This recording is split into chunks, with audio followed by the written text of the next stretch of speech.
जरा ध्यान से सुनना ताकि आप आज के इस वीडियो से सीख पाएं, क्योंकि मैं प्रीवियस नियर अबाउट 10 ईयर से पढ़ा रहा हूं और उन सब का एक्सपीरियंस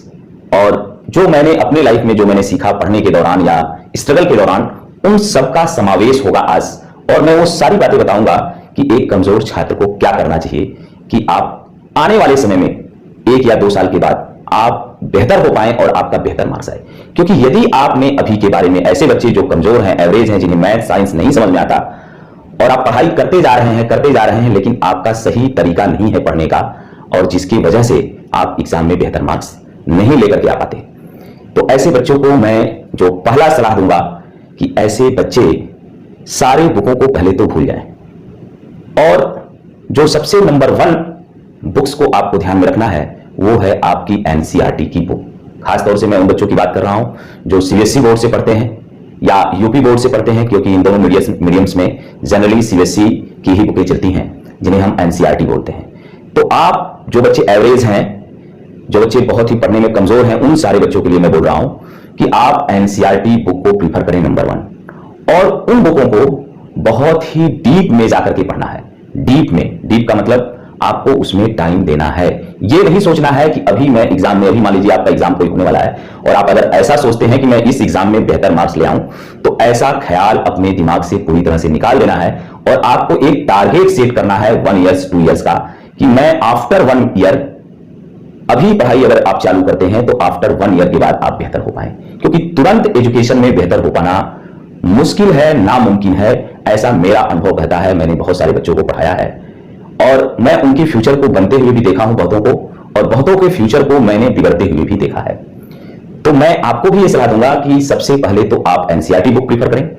और जिस भी चैप्टर को आप पढ़ें, अगर आपको उस पूरे बुक में कुछ भी नहीं समझ में आता तो आप फर्स्ट चैप्टर से स्टार्ट करें, मैथ का पहला चैप्टर स्टार्ट करें और स्लोली एक page, 1 page, 1/2 page, 1.5 page, 2 page, maximum 1 days में आप पढ़ें, इससे ज्यादा ना पढ़ें और बहुत ही डीप पढ़ें। और पढ़ते वक्त एक कॉपी भी रखें, एक पेन भी रखें और जो चीजें लिखी हुई हैं उसको थोड़ा अपनी कॉपी पर लिख करके समझने का भी प्रयास करें कि एक्चुअल में इसका क्या मीनिंग है,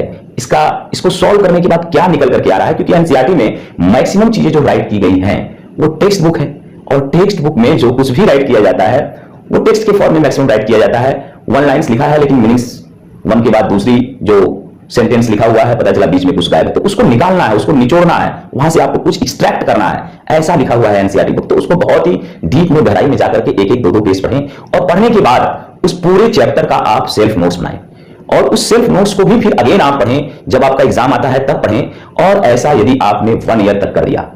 तो मैं आपको श्योरिटी के साथ कह सकता हूं कि जो आपका अगला साल होगा उसमें आपको 100% की जगह 50 या 40% ही पढ़ना पड़ेगा। क्योंकि आप देखें उठा करके एनसीईआरटी, क्लास 9th की एनसीईआरटी अगर आपने पढ़ा है तो आपको पूरी तरह से वो क्लास 10 में आपको हेल्प करेगा, क्योंकि वही चैप्टर्स हैं, वही कॉन्सेप्ट है, कोई ऐसा 1-2 टॉपिक और एक्स्ट्रा उसमें आ गया है जो उसको एक्सटेंड करता है, थोड़ा बढ़ा करके उसको बताता है, तो आपको पूरी तरह से हेल्प मिलेगा। पहली चीज तो ये। और मैं ये नहीं कह रहा कि अदर कोई बुक आपको नहीं पढ़ना है। अगर आप इसके बाद एनसीईआरटी आपको पूरी समझ में आने लगी और आप इतना एबल हो गए कि आप मैथ्स के प्रॉब्लम अब 50%, 70% आप लगा पा रहे हैं, देन जो चैप्टर आपने एनसीईआरटी से पढ़ लिया है इसके बाद आप उसको अदर बुक से भी लगा सकते हैं। 10 ईयर के आप सॉल्व पेपर लगा सकते हैं, सैंपल पेपर लगा सकते हैं, आप आर एस अग्रवाल ने जो हार्ड क्वेश्चंस दिए हैं आप उन्हें लगा सकते हैं, आर डी शर्मा लगा सकते हैं, कोई अदर बुक चूज कर सकते हैं। लेकिन आपको सबसे पहले एनसीईआरटी से आपको अपना बेसिक कॉन्सेप्ट क्लियर करना पड़ेगा और एक लंबा टारगेट आपको सेट करना है कि 1 ईयर, अभी नहीं, अभी एग्जाम आने वाला है, आप उलझ के रह जाते हैं यार क्या पढ़ें, यहां से क्वेश्चन लगा लें, स्कूल में टीचर कुछ और बता रहा है, घर पे आते हैं आप एकदम कंफ्यूज हो जाते हैं, ट्यूशन में कुछ और पढ़ा रहा है ना। तो मतलब कहने का मतलब एक प्रोसीजर होना चाहिए, वेल डिफाइंड प्रोसीजर होना चाहिए कि भाई ये पहला चैप्टर मैंने कंप्लीट किया, फिर आपने सेकंड चैप्टर कंप्लीट किया, फिर थर्ड चैप्टर कंप्लीट किया, और सहूलियत के हिसाब से पढ़ाई करें कि जिसपे आपको कंट्रोल हो पाए, आपका कम से कम 90%, 95% उस चैप्टर पे कंट्रोल हो। इस तरीके से बेसिक कॉन्सेप्ट क्लियर करें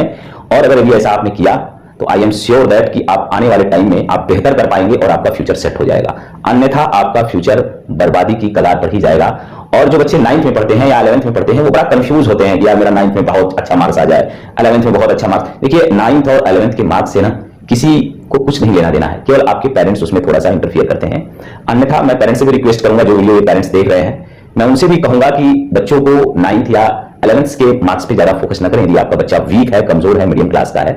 तो उसको सेट करें टारगेट कि 9th में कम से कम वो ऐसी पढ़ाई करे कि 10th में आके उसकी जो वीकनेस है वो खत्म हो जाए। तो कम से कम 10th से वो जो है प्रॉपर वे में अच्छे से पढ़े, और जो छुट्टियां आपको जो मिलती हैं, जो हॉलीडे मिलता है समर वेकेशन का, ऐसे टाइम का आप भरपूर यूज करें। जो भी आपको हॉलीडेज मिलते हैं उनका भरपूर इस्तेमाल करना चाहिए। और मॉर्निंग में ज्यादा से ज्यादा कोशिश करें कि आप मॉर्निंग में कम से कम 1 आवर 2 आवर्स आप जरूर पढ़ें। इससे क्या होगा कि मॉर्निंग में कोई डिस्टर्बेंस भी नहीं होता है और आपको न कोई करने वाला होता है, क्योंकि मॉर्निंग में मैक्सिमम लोग सोए होते हैं। तो अगर ऐसे समय में आप पढ़ते हैं तो निश्चित रूप में अगर रेगुलर ये काम आप करते हैं तो आपको सफलता जरूर मिलेगी। और आज के इस वीडियो में मैं इतना ही बताना चाह रहा था कि पढ़ाई कैसे करें। कुछ लोग, कुछ टीचर्स हैं, मैं जहां तक जानता हूं, बच्चों से सुनता हूं कि सर ये सर तो बोलते हैं कि एनसीईआरटी में कुछ नहीं है, एनसीईआरटी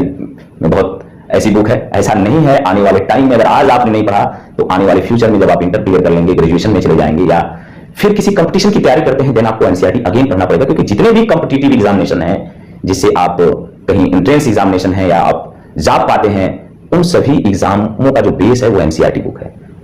तो सोचिए कि अगर आप आज नहीं पढ़ते हैं तो आने वाले समय में आपको पढ़ना ही पड़ेगा। तो इस बात को थोड़ा ध्यान रखना और एक टारगेट लंबा सेट करें 1 ईयर्स का, कि मुझे इस कांस्टेंट वे में पढ़ते जाना है। तो अगर वीडियो अच्छी लगी बच्चों तो लाइक, सब्सक्राइब और शेयर करना भूलें।